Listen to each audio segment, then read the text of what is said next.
several years. It's probably one of these things that the name doesn't see it as your face. Right, that's They do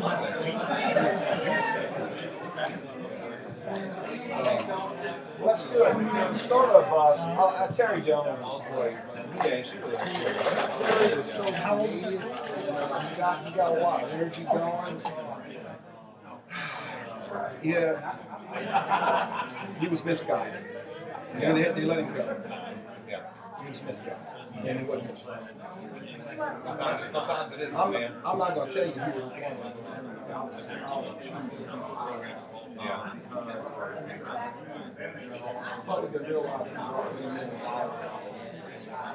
Yeah. I'm running this afternoon. I don't know. I'm on the video. Well, I think it's producing some fruit, so.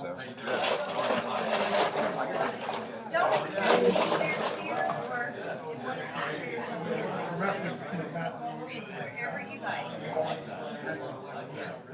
They are the oil and gas industry really gets, understands the standard stuff real well. They just want to outsource all those contract people. So, most of the customers, they're easy customers. They don't want to ever hire. And I've got a couple of them. 15 guys that show up to work out there. And all we do is when they crap out, we just replace them with 70 cents.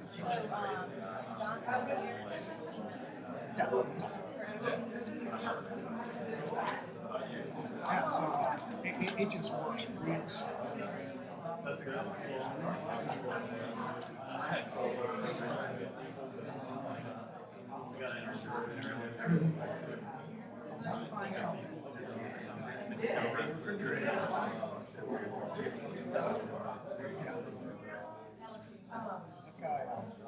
I do some work with a guy.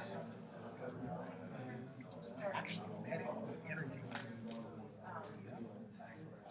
for engaging officers. And, it's just an online thing for everybody. He's one of those seasoned things. He starts up 3-4 weeks ago. He needed 10 people. And they'll work through Christmas. He's interested.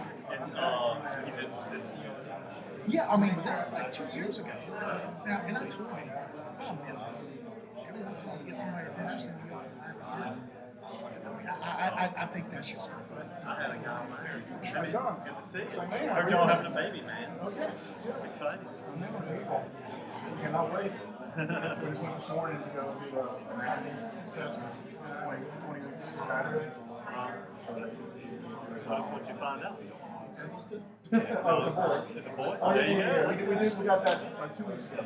Oh, okay. That's okay. Yeah, it's pretty obvious. We're full bumps. I wanted to go out. Oh, really? I got 3. Swap them on. Yeah, Next go around. But if it's a boy then we're done. Because we're not going to play the trial like the third time. I use this like my brother. I didn't know you were in college.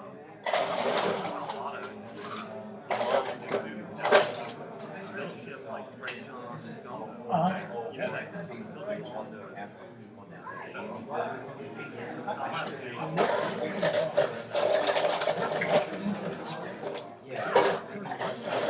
and set up something there. Some of your folks. Email the guy. They thought I was trying to get business with him. And I'm like, no. I was told by such and such that you were interested in me. And so then he goes, actually, I'm sick and tired of staffing company. I said, okay. Hey, that works.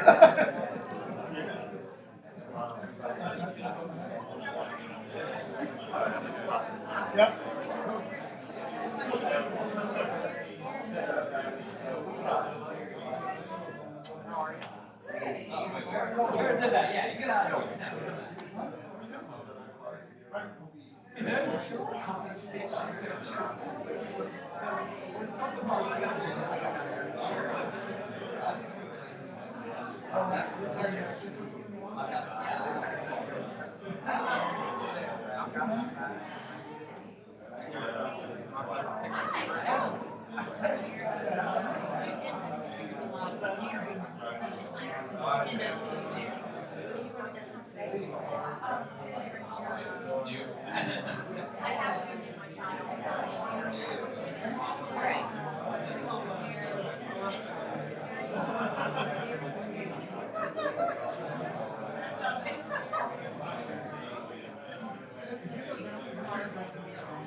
My only healthy meal of the week. Thank you, Bob.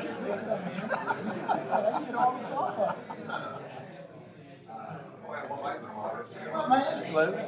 How are you? I was just talking to Michael. Do an email. Cool.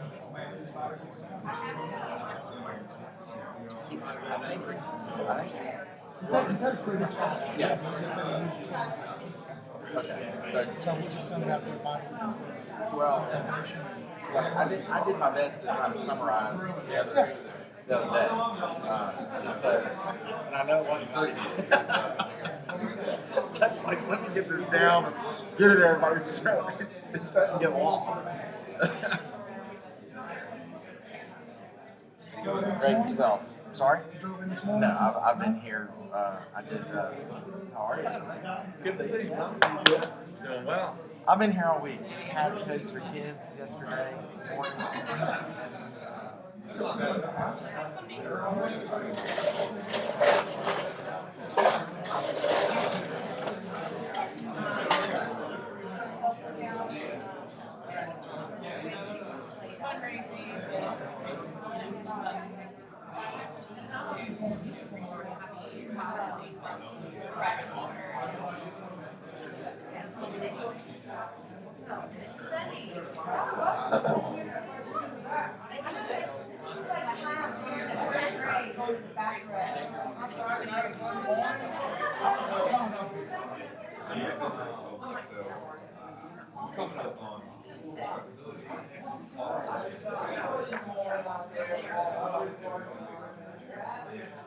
Hey, Ray. How you doing, man?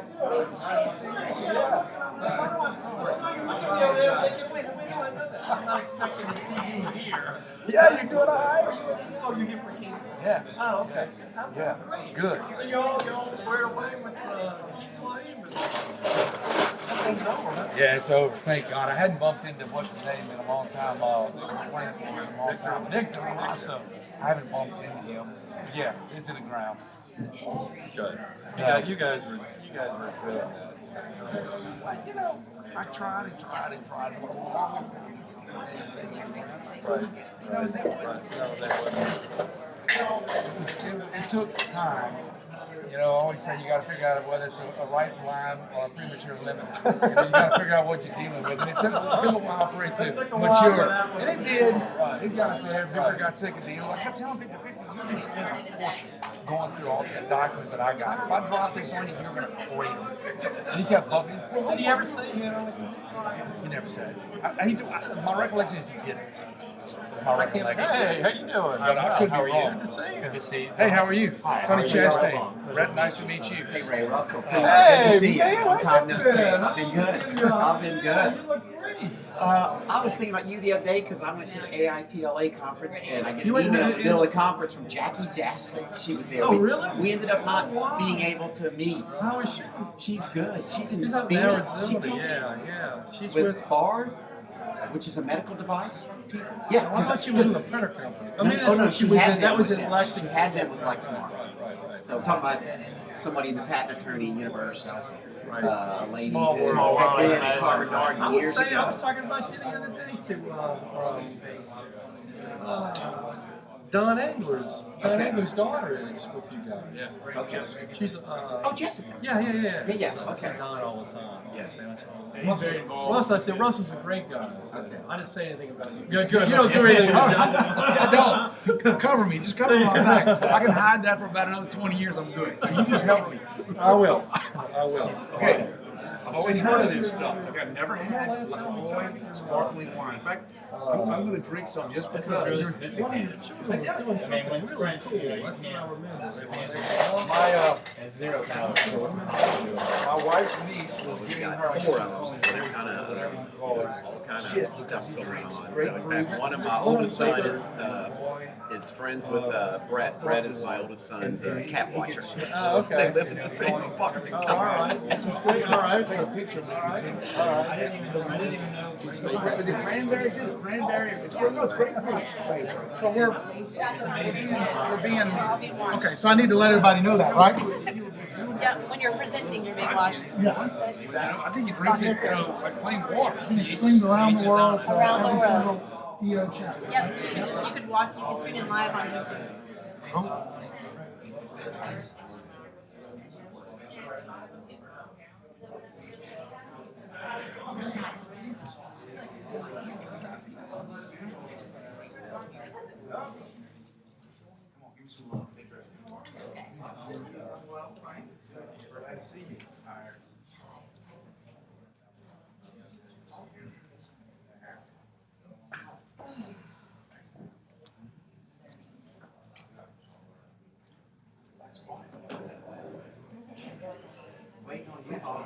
All right, while everybody's quiet for a minute, let me get things rolling here. For those that you don't know, I'm Adam Bermudez. I'm the current president of the Entrepreneurs Organization for Louisiana. This is what we call EO24 Day. We are being streamed live to every single EO chapter around the world. I think that's 132 chapters. Each chapter for EO around the world is supposed to be holding one of these type of events. So they're all on YouTube and being streamed. So it's coming from over there. So mind your manners because you're being watched. Thank you for Lori for hosting this. This is a spectacular, really great venue for it. And also I have to thank our sponsors. Our sponsors, some of them are here today. I saw several people from Keen Miller. Saw Sonny and all, there he is right there. And another one of our sponsors is Wegman Gazette, excuse me, a CPA firm. I don't see Don. I guess he's not coming. Is that what happened? Okay, he's not here yet, hopefully. As well as Wealth Solutions LLC and Sheck Snyder Consulting, and also Iberia Bank. These are the EO sponsors for the Louisiana chapter, and I encourage everybody to support them. Going on, again, thank you, Lori, for hosting this. We have a couple of different speakers today. These are EO members that are going to tell us about their stories. Some of them are brand new EO members. One of them recently just came out of our accelerator program. And for those that you don't know about our accelerator program, this is a program that we have here in Louisiana where we try and help businesses grow and get to the level where they can become a regular EO member. Where is he? Yeah, Eric Frank. And he served the food today as well. So his company is here. I told him this will be the only healthy meal I eat all week. Anyway, our first speaker is going to be Lori. And if you want to jump up here and tell us about it. I sure will. And I'm experimenting a little bit. They have a little PowerPoint up here for me to use. And while this is,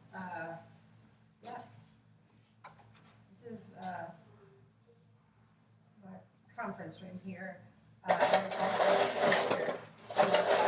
this for me, so you got me here on my own.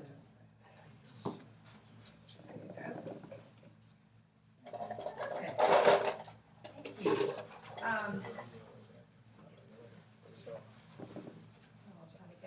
is, first, I just really want to thank you all for coming today and allowing me to host you. Just a quick note, at the end of our planned agenda today, close to 1 o'clock or before or after, whenever that may be, I will take y'all on a quick tour. If you would like a tour, please keep your name tag on for me so we can identify you as you walk through the building. And I'll try to get this moving along, keep it fast for you, but I'd love to walk you all around. So as most of you know, I run 2 family businesses. One is Lipsy's, one is Haspel. And one of them is, let's see here. Oh, it works. One of them is a hardcore outdoors firearms distribution company, and the other is a men's fashion brand out of New York, known for its seersucker suits. So by these 2 slides, you can see the real big similarities in our company. But I am the 3rd generation to run both of these businesses. The men's clothing brand, Haspel, is on the mother's side of the family, and the firearms business is from my father's side of the family.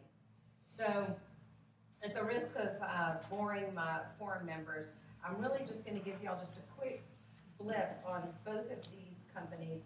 What Todd and Mary had asked us to talk about is what makes our businesses unique, what has made them successful. So I'm really just going to tell y'all just a couple of quick stories and really allow y'all some time at the end. They give us about 5 minutes at the end for Q&A, and that's usually what's most interesting to you anyhow.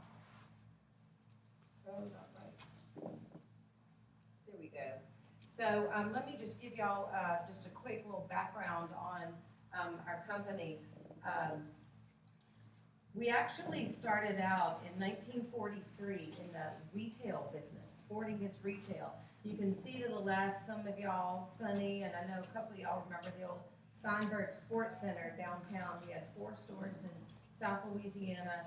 That was started by my grandfather and his uncle, like I said, in 1943. And it started out as a fur, hide, and trade business, as well as Army surplus. And over the years, it changed into adding other sporting goods as well as firearms.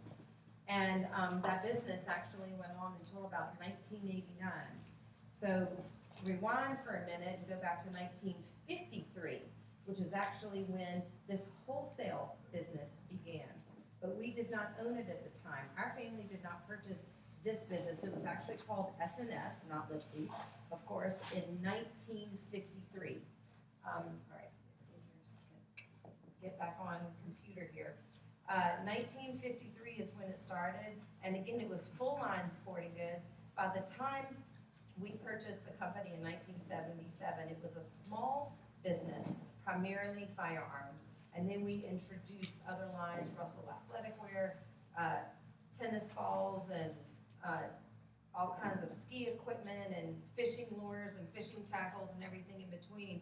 And we also purchased the Converse brand. We were a Converse distributor for a couple of years, and at the time, the company was being sold, and 6 or 7 investors got together and purchased Converse. So we were the owners of Converse up until 1989. So we have essentially grown this business now, but we strictly focus on firearms, and that's really all we do here. So in 1993, I was living in Atlanta and decided to move back to Baton Rouge and came to our company. My father needed to wait till there was a management position available, and I came to Lipsy's, and I was actually the credit manager for about 7 or 8 years, and that was a tough job, but it really let me learn our customers, got involved in the business. I became the COO a few years later, and then he made me the president in 2002. And so my first job in trying to increase our business, you see our challenge was that we had a very mature business and a mature industry. So it was time that I came along and really made my mark on the industry or this business, and I really had a lot of challenges in front of me. But the first thing I did was assemble a management team. And I'm sure y'all have heard in several of these EO speakers before, but hire people who are smarter than you are. And that was real easy for me, and that's exactly what I did. And I got a fantastic team around me, and we have absolutely enjoyed the success that we've had. So we're one of the top firearms distributors in the country. There are really only about 28 distributors, just like Lipsy's, around the country. But there are really only about 6 of us who are major players in the industry. And out of those 6 of us, there's really only about 3 of us who really hit the top 3 numbers with a Ruger, a Glock, a Sig Sauer. So we are one of the largest firearms distributors in the country, and we only sell to federally licensed dealers. You can't just walk in here and buy a firearm, Martine, but you have to be a federally licensed retailer for us to sell to you. And you have to pass a background check. So, any case, but a couple of things that really differentiate us in the marketplace, because we sell our commodities and everybody's selling the same thing.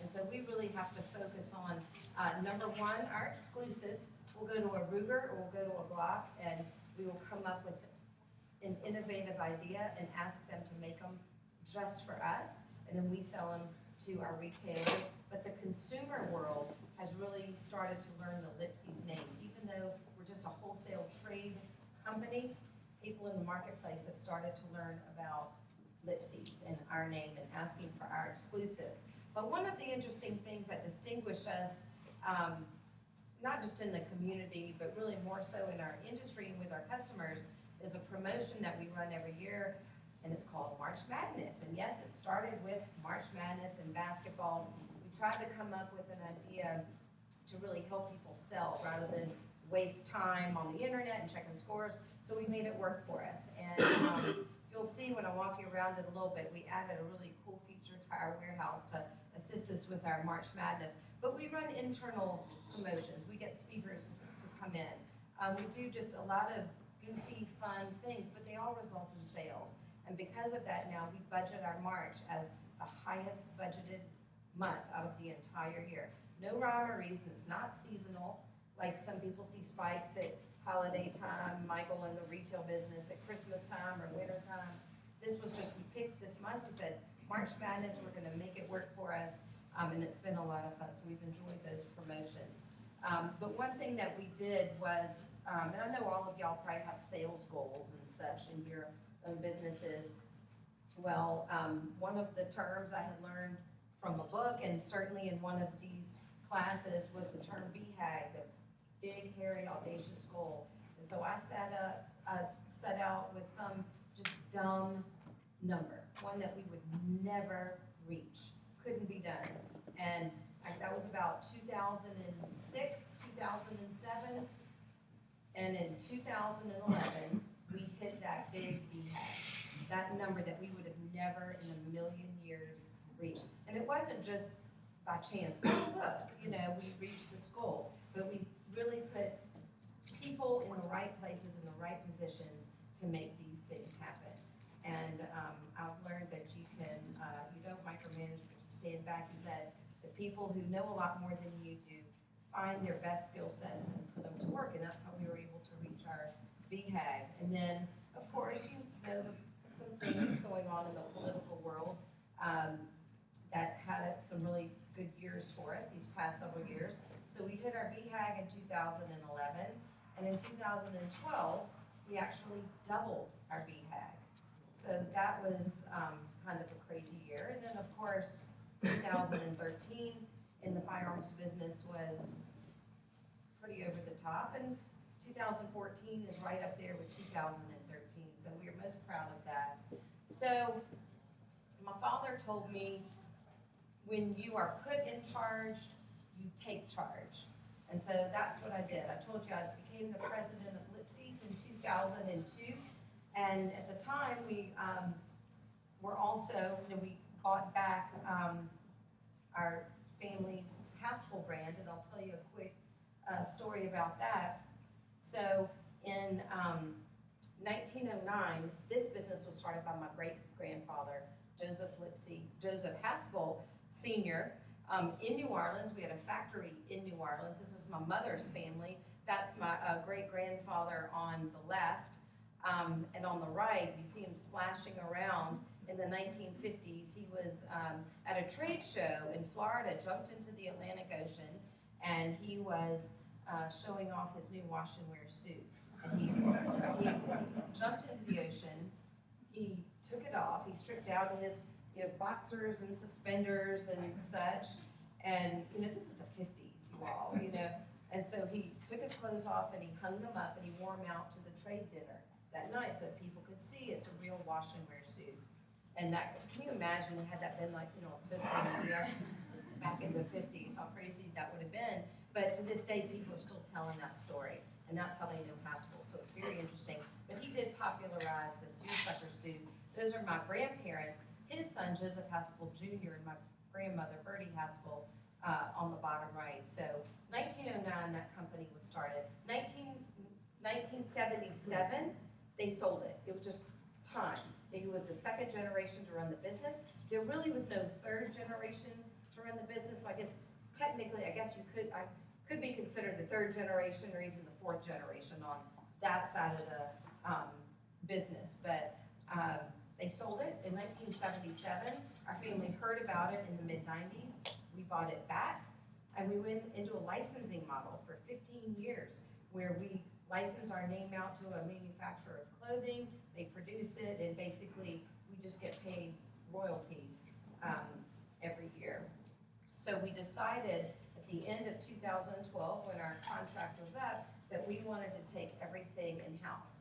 And that probably was the riskiest move in this business that we've ever done. We brought everything in-house. Once again, hire people smarter than you are. I hired the best brand manager, someone who knows the men's business very well. He was with Armani, he was with Valentino and many others. I hired a design team in New York, a PR team, a social media team, put everyone in place, and now we're doing production, everything in the US, just like it was back in 1977, but we're not in the same factory, of course. But we brought everything back in-house. So like I started out my story, my dad always taught me that when you're in charge, take charge. So I did the same thing with this company. When he made me the president of Lipsy's in 2002, I realized that if I'm going to get into one business, one family business, I really need to be in all of them because I'm going to be the one in charge, and I really need to take charge of both of these businesses and make them successful and learn everything that I can. So one day we were about to go to a trade show, and we were filling out the paperwork, for our badges and all that information, and they wanted to know what my title was, and I'm filling out the paperwork, and I realized I didn't have a title. So I took the paperwork back, I went to my desk, I handed it back to my dad, and I wrote in president, and that's how I became president of Haspel. True story. I've told you the nuts and bolts of the Haspel brand. Share a couple other pictures with you. These are some pictures from our fall 14 and a sneak peek of our spring 2015 line. You can visit haspel.com to see the full collection for yourself. We've received a lot of press. We have a fantastic PR company in New York, and they've gotten us some wonderful editorial. But the most fun that I've had relaunching the brand is that we just celebrated our 105th anniversary in New York just a couple of weeks ago. And we got some wonderful press on that. It was a good bash. We had over 300 members of the media there. But the most fun out of the whole event was having my buds there with me. My entire forum and their spouses came. And we cut up pretty bad for 3 days. Not bad for just a 2-hour party. So we had a really, really good time. And I appreciated it so much. You can't really tell here, but these knuckleheads are standing up on the platform where the models were. They kind of gave them a shove, and then they got up there to sport their clothing as well, so it was a lot of fun. So anyway, I just want to leave it open for a couple of minutes for some Q&A if y'all have questions about either business. Anybody? Questions? You mentioned the banner years, the last couple of years in the firearms space because of what's happening in the larger perspective. Mm-hmm. How is that happening? I mean, people are afraid that they're not going to be able to buy stuff, so they're going off and buying stuff? Well, really, it's a couple of reasons, really, and I kind of breezed over it pretty quickly. Couple of factors. Number one, the political environment always has an effect on the firearms business. And whenever there is a threat to your ability to purchase anything, particularly firearms, it creates a frenzy. So that certainly had a lot to do with it. Right after the election in the fall of 2008, it turned. It went very high. We were already doing very well in business, but we had, it's not like all of a sudden the election came up and we were surprised. Oh, look who won. We had planned for that. I mean, we knew he was going to win, and we had, one of the things that we really do a good job at is relationship building.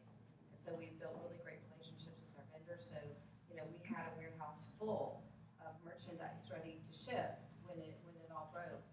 The other thing was the economy. While, granted the rest of the country was facing an economic downturn in the end of 2008, 2009, and a few years afterwards, that really was not the case for the firearms business. The firearms business is, knock on wood, not affected by the economy because, in fact, when people are afraid, they go out and they buy guns.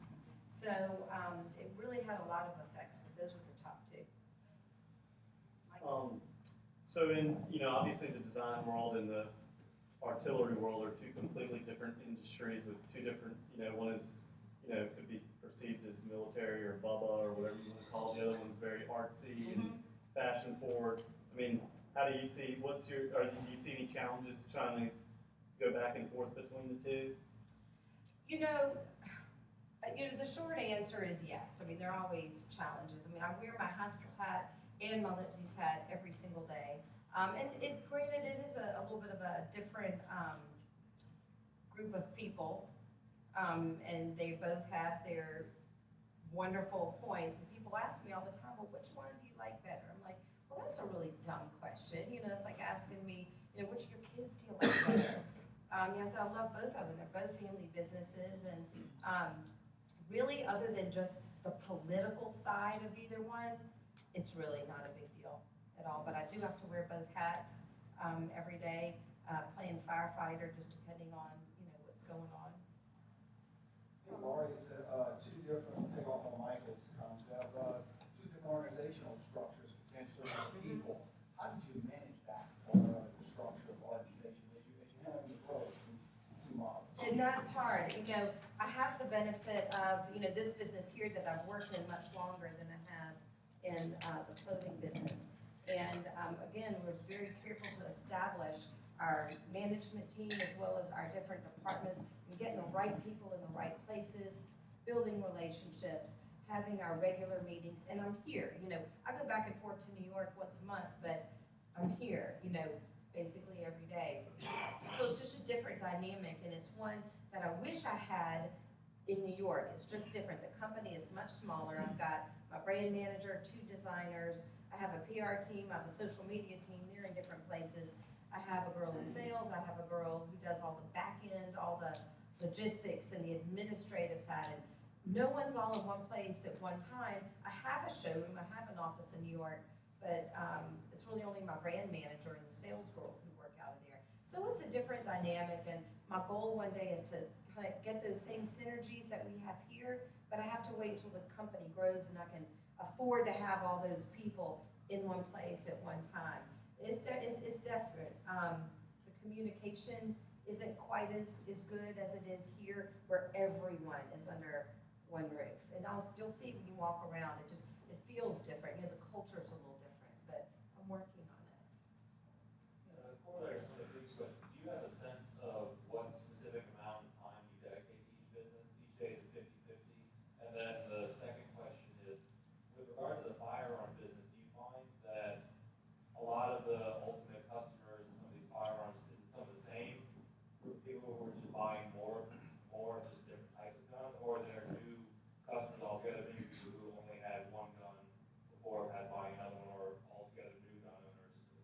Yeah, so I assume you're talking, when you're talking about the customers, you're talking about the consumers. In my world of, customers or retailer, but you're absolutely right. We've seen the number of firearms owners grow significantly over the past several years, particularly in the women's market. The women's market has grown, women's ownership has grown tremendously, and all these stats are backed up by the FBI, it's the NICS check, the National Instant Criminal Background Check that the FBI puts on every time you buy a firearm. So those numbers do show that. And a lot of people, like you said, who, for instance, if they're a new gun owner, they went in and they bought a pistol for the first time in a couple of years. They're going out and they're shooting it. You can tell they're shooting it because of the lack of ammo out in the marketplace over the past several years. But then they're buying other guns, and then they want to buy long guns and some AR-style rifles and things like that. So once, again, statistics show, we get all of our stats from the NSSF, which is the National Shooting Sports Foundation, that once people get into firearm ownership, they do tend to buy more than one. That's kind of like, women need another pair of black shoes. Well, I have a question about the fashion industry. Do you guys have to pay attention to trends in the industry and be responsive to that so you make something that people will buy, or do you find that if you pay enough money to your PR firm, you can make something cool? Yes. Yes, and yes. PR firm does a hell of a job doing that and helping create demand, but it all starts with product. You have to have the right product in the right marketplace. That is why I hired 2 really good designers who know a whole lot about, we don't even use the word fashion very much. I mean, I've used it a couple times, but a lot of companies do, but for us, it's a little bit more of, classic, as well as some, we have the classic clothing, as well as some fun, hip things. We started out in the men's tailored clothing business, but now we've also expanded into sportswear. And now we're looking for spring 16 to expand into other accessories and such. So we're really looking to expand the line, but we have a design team that really sets whether it's a color palette or a style. I mean, guys, you've gone from 2 buttons to 3 buttons. Now you don't find 3 buttons anymore. It's all 2 buttons. It's, side vent, not more than the center vent or no vent. Things like that, they're on top of all the time. We're working in 3 seasons all the time. Right now, we're selling fall 14 in all the stores, and we just finished selling spring 15 to all the retailers. And right now, we're finishing sampling all of fall 15, and we're about to start selling fall 15 to the retailers. So we're always in 3 seasons, so these guys have to think, a year and a half ahead of time. You put a lot of emphasis on creating these teams. How do you know when you have the right people in the right place? Oh, that's a good question. It came easy here in the firearms business. That was actually very easy because when that 2008 surge of firearms hit, I knew we had everybody in the right place and the right relationships established because our business went through the roof. We had already had the inventory we needed. Our vendors were responding to our needs. Our customers were calling us, which tells us we have the right salespeople in place. It didn't just happen. And then on the Haspel side, I have such a core team, and they're only good people.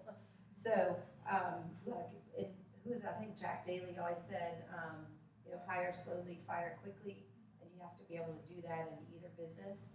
That's key to everything. But anyway, Haspel is getting there, and hopefully it'll click, just like the Lipsy side has. Time for one more question. One of the contributors to demand that you mentioned was the, kind of the fear of people not being able to purchase the guns they want, given the administration that's been in place over the last so many years. However, the Republicans, had a big win this election cycle, and that could potentially replicate in the next presidential election. Do you perceive that as a threat to your growth or a potential, sagging in demand? I'll go out on a limb right now and say, and I'm not the only one saying this, but really these next 2 years, even with Republicans in Congress the way they are, really should be a hell of a 2 years. There's a lady named Hillary Clinton who will probably announce her presidency, and she will most likely win. I am not a political expert. I'm, versed on this as you all are, but the signs show that, which would mean another 2 + 8, 10 years of really good firearm sales.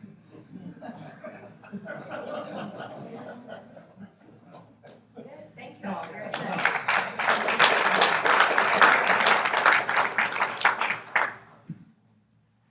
Okay, our next speaker is Tom Martin. He has a company called Pod Pack International. Something interesting, Tom, I understand he was named by Baton Rouge Area Chamber just last night as one of the companies to watch in the area. So, Tom, why don't you come up and tell us your story?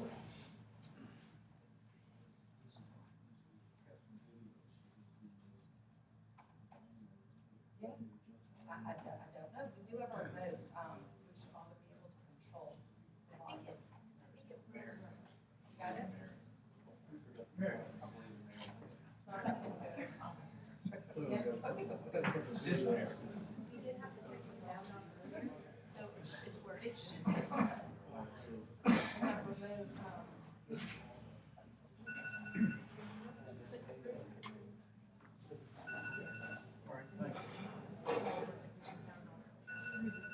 Okay, great. Okay, hey, I'm glad to be here today, and it's an honor to be able to talk a little bit about our little company. We started this thing 18 years ago, and I'm going to cover a few things today. I want to tell you what a co-packer is. I'm going to talk about a 15-year startup company, what I've learned, some major changes in the industry, single cup growth, do that a little more, touch on the expansion plan, and then if we have time, I'll talk about this research we're doing on wood spiders and caffeine. So what's a co-packer? Well, we receive roasted coffee beans in big sacks, just like that. And we grind it, we pack it into little pods. That's what a pod looks like. And then we put packaging around to protect it. We put branding. There's a lot of different brands that I'm showing you just a few minutes, but we make pods for espresso brewing. We make pods for hotels. You probably see if you go to a hotel and it says this side up in green on top of the pod, we made it. Okay, but it's under different brands. We don't have our own brand to speak of. This is like what you might see in the office, but of course, what most people are used to seeing is the cup, okay, and not just the pod. But we just recently purchased equipment. We're going to be co-packing the cup and doing it for other brands also. So we were held up on this for a couple of years because there was a patent, but now it's not.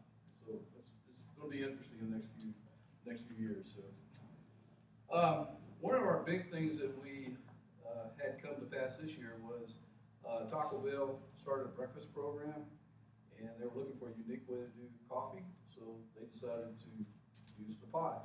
So if you go to Taco Bell and you want a fresh cup of coffee, every time you go, you're going to get one because they have to brew 1 cup at a time using the pod. So it's a great way that you don't have to worry about how long that pot of coffee has been sitting around. You get a fresh brew every time, and it's really worked out to be an excellent thing. And I hope more quick serve restaurants decide they want to do that too, and we get to take advantage of that. Here's some of our customers. You may recognize some names. But that's some of the brands that we do. Big companies, little companies, everything in between. So again, we don't have our own brand. And if you're wondering what a pod brewer looks like, well, there's some. You've got the home brewer on the left. You've got some other brewers you might see in the offices. And we feel like the pod makes a better cup of coffee than the cup. Okay, it's just the way the brewing process. So if you want quality, you want to be able to say the pod is a little more environmentally friendly because it's compostable. We're only putting about 38 million of these in the landfill every day. So anyway, here's another little thing. You've heard of Kentwood, I'm sure. Kentwood's owned by DS Services out of Atlanta, and they just got bought by Cott. But anyway, we're doing business with DS Services. And they just created this new brewer that's and this cooler brewer system. And you can see where you don't have to pick that big old 5-gallon jug and put it on top of the cooler anymore. They have this little door that opens up, and put it in there and close it up. Anybody can do it. And then they mounted a pot brewer on top of that. Oh, I didn't do that. Anyway, that is, they're gonna place 20,000 of those this year. It's a good thing. Good thing for the pot pack. So, 15-year startup company. Why am I saying we're a 15-year startup? Been around 18 years. I can tell you 15 years, it was terrible. We lost money or broke even, okay? It's hard. You gotta live through this to understand this. But, you know, we were a little bit before our time. I had 10 plant managers in 10 years. I'll tell you something. Couldn't afford to buy a good one. I couldn't afford to pay for a good one, so you get what you pay for, right? We could only afford the thugs.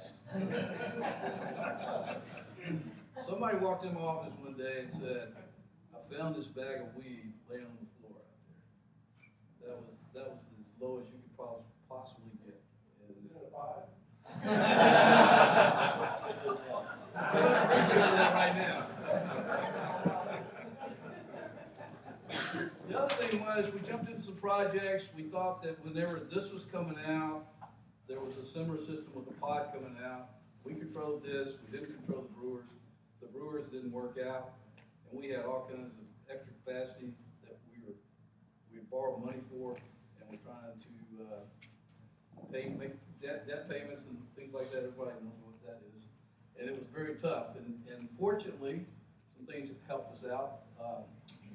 And the only good thing that happened over those 15 years is that we moved from New Orleans to Baton Rouge before Hurricane Katrina. Otherwise, that would have put us out of business too. So you just never know what pitfalls you're going to fall into. What have I learned?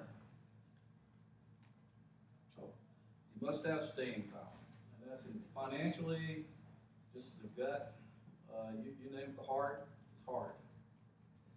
You need to invest in your key managers, right? Man, okay, you just think that you're investing in assets, but don't forget to save some money and get the right people around you. And I have. In fact, I've got a very young team. I'm so proud of them, and I couldn't be happier. Network always. Man, get out there and meet as many people as you possibly can in your industry, outside your industry. You just never know where you might end up intersecting down the road. Can't say enough about that. Always project passion. You know, even when you're having a bad day, don't show it. Because I got to tell you, you bring people down just as easy as you can bring people up. And passion can be very contagious. And I like to hire passionate people. They help keep me passionate. It's just, it is so important. Become the expert. Always have the solutions. Become the expert. Always have the solution. Don't say, hey, I got options. And I was guilty of that for a long time. And I actually had a sales manager who came along, and he really taught me all about this. Now we are the experts in single cup brewing in the whole country. And we always have the solutions. We have the solution. We don't make the brewers, but here's the brewers you should use with our equipment. Here's the accessories that you might need to make your program complete. We'll come in and train your people. We'll go and do sales calls with you. We're the complete solution. Be the expert. Know your industry. Obviously, coffee is a very mature industry. It's hard to be in a mature industry to necessarily find opportunities, but I'll share some with you in a minute. The other thing is, you got to create a vision. Well, you got to know where you want to go, and then you got to share. You got to explain it to your people. You got to explain it to your customers. You got to explain it to everybody around your family, everybody. But always share your vision. And that's what I try to do. And timing is everything. I'm going to explain a little more on that as you see what's going on in the coffee industry. Major coffee industry changes, okay? There's only been a few things happen in the years I've been alive in the coffee industry. So the first thing was Joe DiMaggio, and this is back in 1970. I wasn't born yet, but let's see. Hope this works. Joe DiMaggio. These are Mr. Coffee filters. This is Mr. Coffee, State Coffee Brewing System. This filter was scientifically designed to extract only the finest qualities from even if your coffee maker isn't genuine Mr. Coffee. Our filter filters out oils, sediment, and bitterness. Filters in great coffee flavors. Mr. Coffee Filters. You'll find them at supermarkets, department stores, fine stores everywhere. Well, that was in the '70s. That was the big breakthrough. You can't even find a percolator like my dad had anywhere. I mean, in fact, his brother called me up one day and said, "Hey, I can't find a percolator. What should I do?" And I sent him a pod brewer. He never did figure that out. So. But anyway, that was the '70s. What happened in the '80s and the '90s? Somebody named Starbucks came along. You know what? The coffee industry would have gone completely in the tubes if they hadn't come along. They started showing people how to make a great cup of coffee and how to make something different. And I tell you, they have revolutionized the coffee industry and brought it, refreshed it and everything. So, I mean, they're a great company. They stand by their original standards and all. And they're educating people. People are they know more about coffee. They're more familiar with coffee. They're educating them because of this. And we all laughed in the late '80s whenever they were coming out saying, "Oh, they're going to put more coffee. They're going to brew with more coffee, and they're going to open up these cafes. They're going to be fancy, and they're going to sell coffee for $4 to $5 $4 to $5 a cup." I mean, they're not going to make it. But look at them today. Unbelievable. And then one of the things that helped us out was when we had all this extra capacity that we couldn't make debt service on, was the 4-cup brewers in the hotel rooms, 20 and 60 minutes, put some hidden cameras in the hotel rooms, and they were watching the maids clean the coffee makers as they were cleaning the toilets and everything else in there. It wasn't a pretty story. I know you're trying to but anyway, that was the best thing that ever happened to us, because we created a single cup pod that brewed on these Cuisinart and Hamilton Beach brewers. They actually came to us and said, "Look, we got to do something. This is our business, the 4-cup." We created this 1-cup system, and we've been benefiting from that ever since. So that's when you see this side up on the pods, those are the ones we're making for the different brands. And so then finally, here comes along the K-Cup, the cured K-Cup, and it's changing everything. It's here to stay. It's about convenience and variety. It's not about quality. Convenience. I mean, people will sacrifice quality for convenience and variety.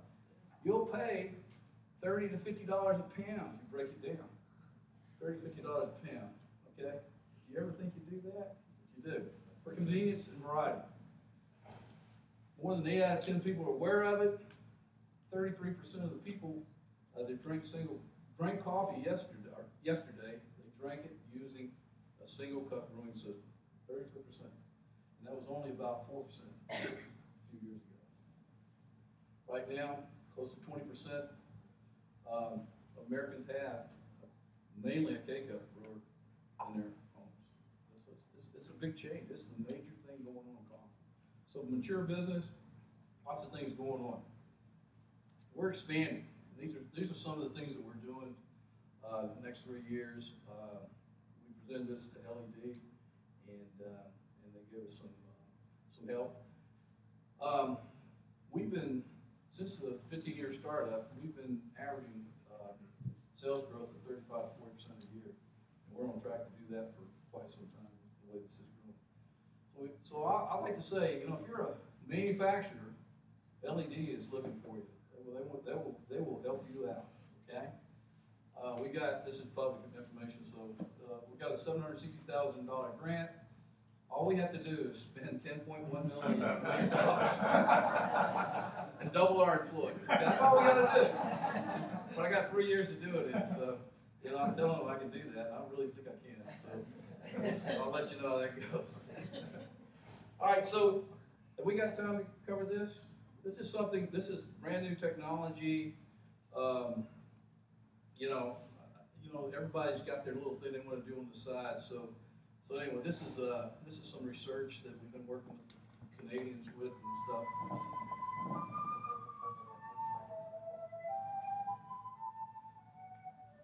The wood spider is the most accomplished of all web building species. Recently, scientists gave these tiny creatures a variety of psychoactive drugs to observe their effects on web building. When given a minute dose of LSD, the spider's web took on an unfamiliar, minimalist structure. When given caffeine, The web structure was not affected, but the spider's behavior was. Given THC, the active ingredient in marijuana, the spider didn't build a web. Worked all day and watched the caffeine spider go. When given alcohol, the spider built a web, found a mate, and raised over 100 young. Restraining order. And now the spider can't go within 100 centimeters of the web. The crack cocaine spider figured building webs was for suckers, waited till the caffeine spider was exhausted, then came up behind it and popped a cap in its ass. Here's a web, Mr. Crack Spider. When winter came, the marijuana spider had no place to live. It ended up in the crack web as the crack spider's bitch. For more information on the crack spider's bitch, contact the Canadian Police. I'm just showing you that, make my last point. Okay, let's keep your sense of humor.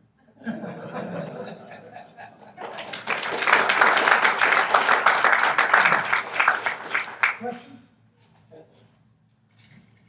All those pre-filtered packs, are they all universal size?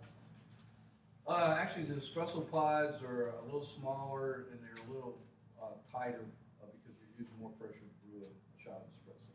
But for the most part, they're all like 61 millimeters in diameter. But the guys who make them, your competitors, they do the same size, huh? Most of them do. So you don't have to have they can't tell you, no, we can't use your product because we don't have the right machines. No, I mean, there are certain machines that run all the pods and there's certain machines that run all the cups. Right, and that's but they're the not that's the interchangeable. difference, yeah. Okay. Gotcha. You said that the pods produce a better flavor than the single cups. Yet more people are going to the single cups. Are they going for the convenience? Are they just not knowing the difference? Totally convenience. You know, this is like brewing with a French press brewing system. When you pump the water through a bed of coffee like this, same thing. I mean, we tell the story, try to educate as many people as we can every day, and they still don't get it. They still go back to the known item, the convenient item, and so, you know, I'll put it this way, you probably saw, I bought 3 machines to do this year, and I bought 1 to do this, so I'll be buying a lot of these. I guess my question is, do people not really know the difference in quality? You know, I'm telling you, convenience overrides everything. And look, they'll pay a whole lot more for this. I mean, it's just amazing what people are doing. It doesn't make logical sense, but it's what's happening. Do you think that properly marketed, you know, maybe with the, I don't know, with the different flavors on the label, and kind of replicating what they're doing, pick up as, you know, a power stand that you pick up at the office, you know, off the office, whatever. And can you replicate that same variety of convenience in a pod? Maybe that would increase that. Yeah, we do, and we do, and but I mean, and that's growing. Don't get me wrong. The 35 to 40% growth has come from just the pod business, but this is growing. This has gotten to be so big that and it's growing at the same rate.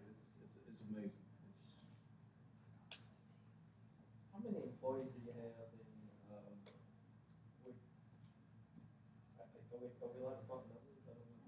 Just kind of see what type of numbers you have to do with the employees. Where y'all located? You're located in Baton Rouge? We're located right in the industrial place. We're right around the corner on the industrial place. We started out with 18 employees at the beginning of the year, so we've already on track to double that, or actually it's 19 I got to do, but I've already got about half of those already hired. In the last 3 years, it's become profitable. You know, you said the first Right. 15. Right. Thank goodness. Why did you decide to stay with it? You know, I love the coffee industry. It gets in your blood. I stepped out of it for a while and got back, and I couldn't wait to get back in. I didn't even know what a pod was when I got back in, but it was just a way to get back into the business. And you know, I kept seeing this single cup thing starting to happen. It just didn't happen fast enough. We saw over in Europe, Western Europe, it was really going gangbusters. So we couldn't wait to get in it and be ready. But we just got ready a little too Yes, we do. I'm glad you mentioned it. You probably saw That's the Bigelow. reason why I have a Keurig, because some of us are house drink hot chocolate or different teas or coffee. Well, we actually do a teapot just like this. We do it from the Bigelow brand and some other brands. Hot chocolate does not work very well here. You have to be able to have some kind of stirring motion. It's the best way to make a hot chocolate, a good hot chocolate, is to take hot water and open up the contents and pour it in there and stir it up. You're not going to get as good a hot chocolate out of a cake. Any more? Thank y'all very much. About the cake tops, you said that was the patent expired, and you're able to get into that now. Is that the same thing that Keurig does with their DRM on there? They only have certain cups that will actually work in the machine. What's all that about? Okay, I wasn't going to get into that, but that's a 2.0, right? There's a little ring that goes around the lid. Right. And if you replace your brewers, you probably break every year. But you'll be buying the 2.0 model, and they will require you to only use the Keurig authorized cups. Okay, we know how to do that. We broke the code on that technology. We just don't want to be the first ones out with it. But everybody's talking. It's a big talk these last two shows I was at, and there are ways to trick it.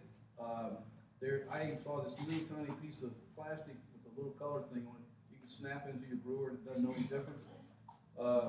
But we're not an authorized Keurig dealer, but we're going to see what the big guys do when they decide to go out with the 2.0 crack code thing.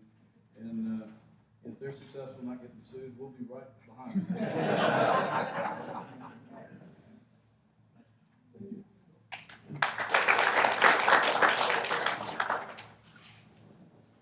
Okay, next up, we have Eric Frank, who was kind enough to serve us our lunch today. His company is relatively new company. It's Your Nutrition Delivered. Would you come on up here and tell us about it, Frank? Eric?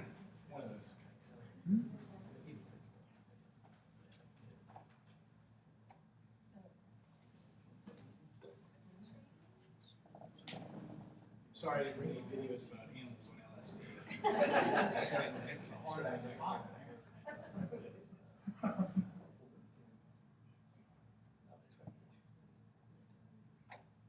Got one slide. So as I stand here today, I own and operate two companies, both completely focused on the health and well-being of our clients. Your Nutrition Anytime is the retail side of our business. We provide healthy meals and snacks for over 20 corporations and hospitals in New Orleans through a smart vending technology that we licensed out of Israel. And Your Nutrition Delivered is the parent company, and we provide healthy meals that are referred to us by physicians and hospitals to people that are trying to either recover from obesity-related diseases or just live a healthy lifestyle. 10 years ago, however, I was a personal trainer at the New Orleans Athletic Club, and I was just starting my professional powerlifting career.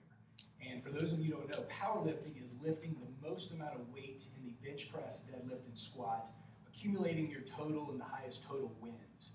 It is not bodybuilding where you lather yourself up in oil, you get on a bikini and you flex your muscles. That's not at all what I did. I was a powerlifter. So when I was in this fitness world, I was training clients about 50 hours a week, and I was spending another 30 hours training as hard as I possibly could, eating everything that I could get my hands on, studying the psychology of competition, really understanding how I could get on a platform and beat whoever I was going up against. And part of the psychology of competition, I learned to tell everybody about what your goals were and about what you were going to do. So I told everybody that would listen that I was going to win the powerlifting national championship one day. So I was invited to lift in meets all over the world. I got to lift in the Arnold Schwarzenegger Classic twice, where I met the governor himself.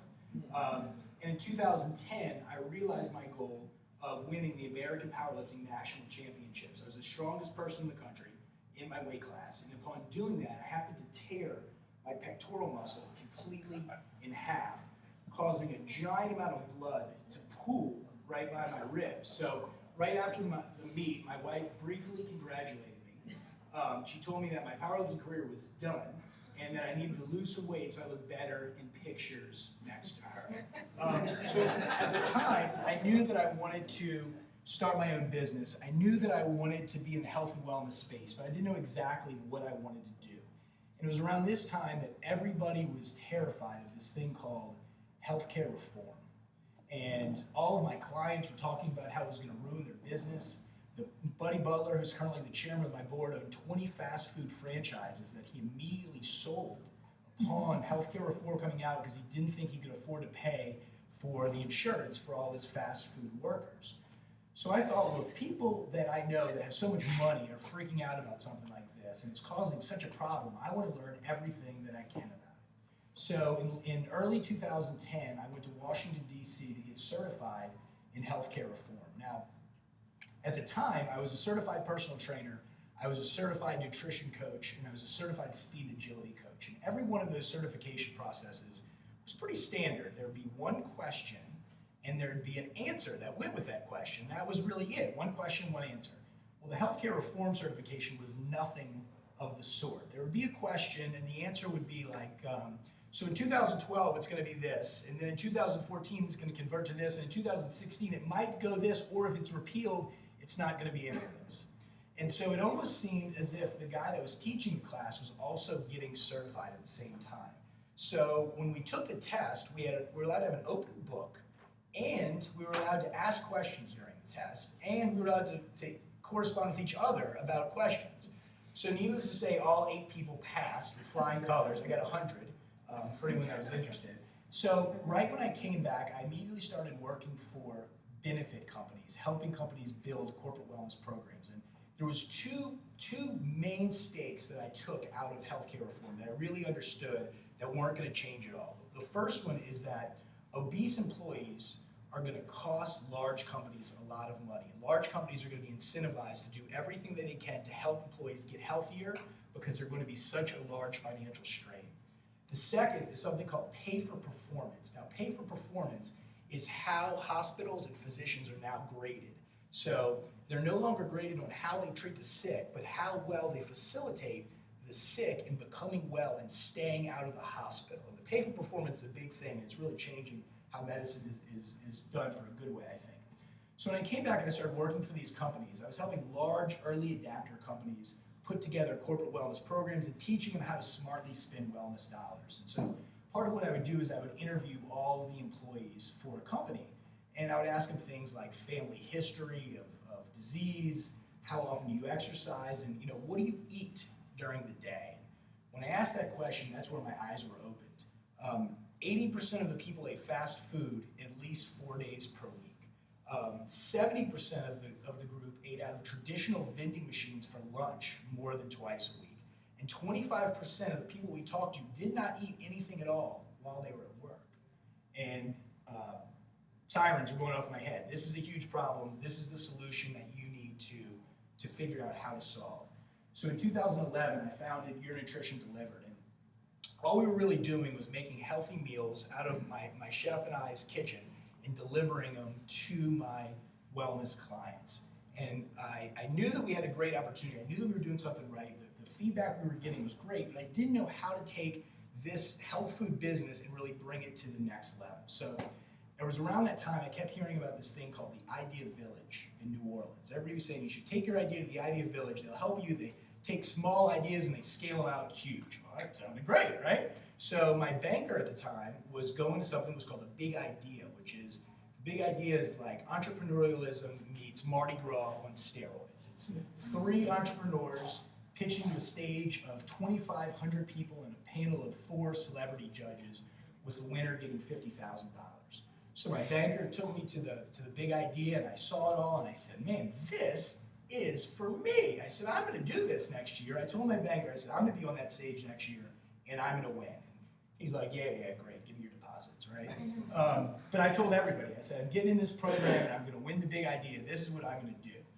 So 4 months later, the Idea Village Accelerator Program opened up. And the Accelerator Program is a program that you get into and they help accelerate your business. And it's a 6-month period. It's supposed to be like 2 to 5 years acceleration growth. Well, getting into the program was a little bit more challenging than I thought it was going to be. 400 businesses applied and they were only taking 15. So I made it to the final round of interviews and I was pitching to Tim Williamson, who's the executive director, and the rest of their board of directors. And I told him, I said, I have to win this. I have to get into this program because I've been telling everybody I'm going to win the big idea, and I'm going to look really foolish if I don't get into this program. So you got to let me in. And they said, no. So getting into this program is the win. You know, the big idea is icing on the cake, but getting into this program is really the win in this whole thing. And I said, great, let me in, and I'll show you, but I'm gonna win this thing. So, fortunate for me, I got into the program, I got into the big idea. And you know what, they were right. The program itself was the win. I learned such valuable things from the Idea Village. I learned cost of customer acquisition, and I learned how to really build a go-to-market strategy. And most importantly, I learned about how to raise capital, the difference between angels and super angels and VCs, and how to kind of get our way through those murky waters. And part of the Idea Village program, during Entrepreneur Week, we got something called an Idea Core Team, which is a group of MBAs from a prestigious university come down and they work for your business for a week. And I was lucky enough to draw the team from Yale. So I had 8 Yale MBAs coming down to work for me for a week. And boy, I was excited, but at the same time, I was very intimidated, right? I went to Southern Miss. And so I had these guys from Yale coming down, and they were going to work for me, and I figured, man, they're going to build a $2 billion business for me. These guys are geniuses. They go to Yale. So the first night they came in, and we all went out and we got hammered. And I said, well, these guys are just like me, right? But they just have a lot more student loan debt problem. So they start working for me, and really questioning me about what I'm trying to do and what I'm trying to build. And they kept talking about pioneering the medical weight loss space, that we were going to help physicians and hospitals treat their patients through food rather than through pills and dangerous surgeries. And they gave me a lot of pushback. They said, no, we don't think you should do that. I said, well, why not? And they said, well, before we came down, we went and interviewed the executives from Nutrisystem, who's the biggest company in the world that does this. And they said they're not getting into the medical space for 5 years. They don't think with the way healthcare reform is and the way insurance companies are right now that they really need to get into it for 5 years. But 5 years away, we think you should wait. And I said, okay. And so at that point, when I went against what Yale was telling me to do, and I said, no, you guys are wrong. I said, I know about healthcare reform. I got certified. There was 8 of us there. We all got certified. I said, you guys are wrong. I'm telling you, this is where it's going. And so while the Yale team was great, me standing up to them and telling them that I knew what I was doing and going against them was probably the best feeling that I ever had and gave me more confidence in myself, business.